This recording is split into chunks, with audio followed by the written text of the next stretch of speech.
Berikanmu kesempatan untuk berperan sebagai Tuhan. Menyimulasikan ekosistem hutan dalam sebuah akuarium. Menghabiskan 100 hari. Mengubah dunia ini dari kekosongan menjadi makmur. Pada hari pertama, kamu menciptakan dunia. Menaruh tanah sebagai dasar di dalam akuarium. Menambahkan kayu mati dan tulang-tulang binatang di dasar. Dunia ini bermula dari kekosongan di depanmu. Seiring berjalannya waktu, tanah dan kayu mati akan menumbuhkan kehidupan baru. Hanya dalam waktu 5 hari, vegetasi lebat menutupi seluruh padang gurun. Planetmu juga menerima penduduk asli pertamanya. Siput-siput ini adalah tanda aktivitas pertama di dalam akuarium. Mereka menikmati tunas-tunas yang baru saja muncul. Namun hari-hari damai itu tidak berlangsung lama. Sangat cepat. Kecepatan konsumsi tumbuhan melebihi imajinasimu. Ternyata cacing tanah yang berperan aneh. Mereka bergerak di mana-mana, merusak akar tanaman, untuk mengendalikan jumlah cacing tanah. Sebagai agen Tuhan, Anda memperkenalkan spesies baru dengan cepat. Ini adalah ular cacing timur. Dengan ukurannya, dapat dengan mudah masuk ke dalam lubang tanah tempat cacing tanah berada, untuk memulai tugas berburu yang Anda berikan.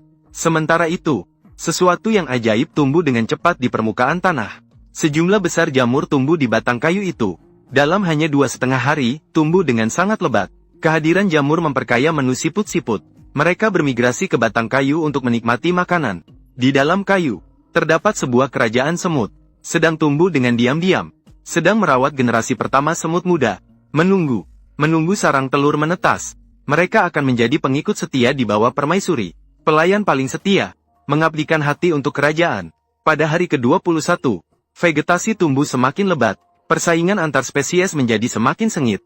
Seperti induk siput yang baru saja menetaskan sekelompok telur, sudah menjadi incaran predator lain. Belalang telah mengincar anaknya sejak lama.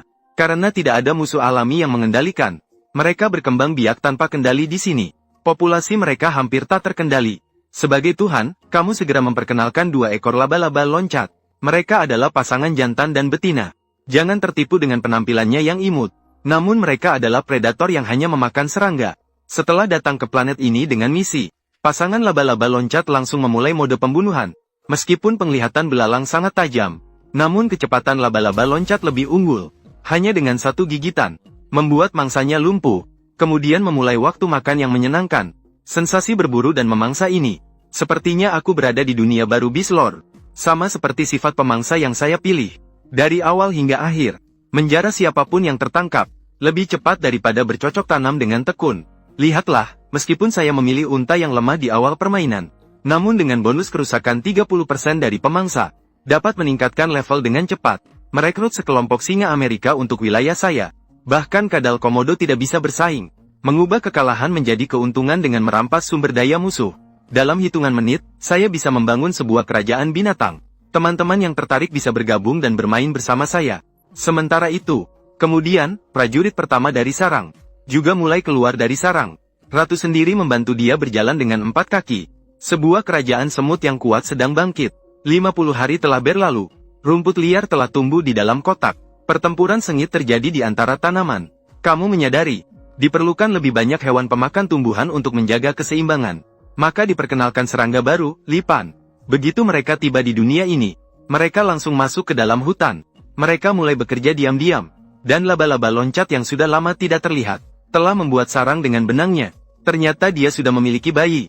Tujuan membuat sarang adalah untuk melindungi anak-anaknya, bahkan menutup pintu besar untuk menolak pengamat, menolak untuk dia mati.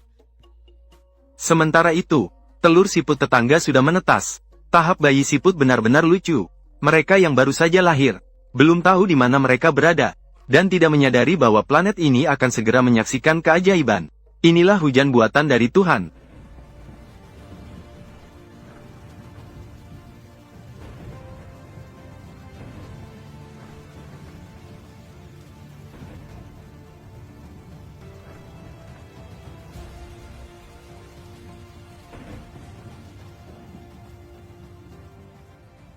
Hujan yang dinanti turun sebagai rahmat.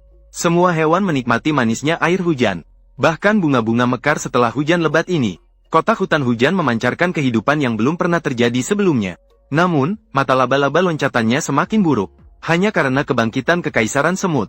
Mereka merampas terlalu banyak makanan yang seharusnya menjadi miliknya. Ia berdoa kepada Tuhan. Respon yang diterima adalah bergabungnya spesies baru. Sebuah kelompok kalajengking kayu. Mereka memiliki cakar yang kuat dan sengat beracun.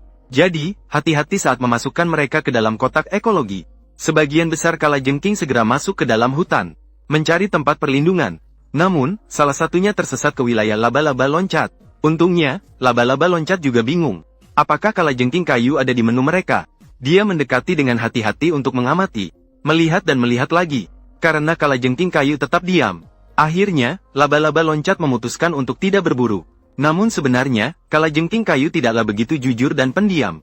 Ketika malam tiba, mereka berubah menjadi pria dan wanita keren, mengenakan kulit bercahaya dan pergi berdansa sambil makan.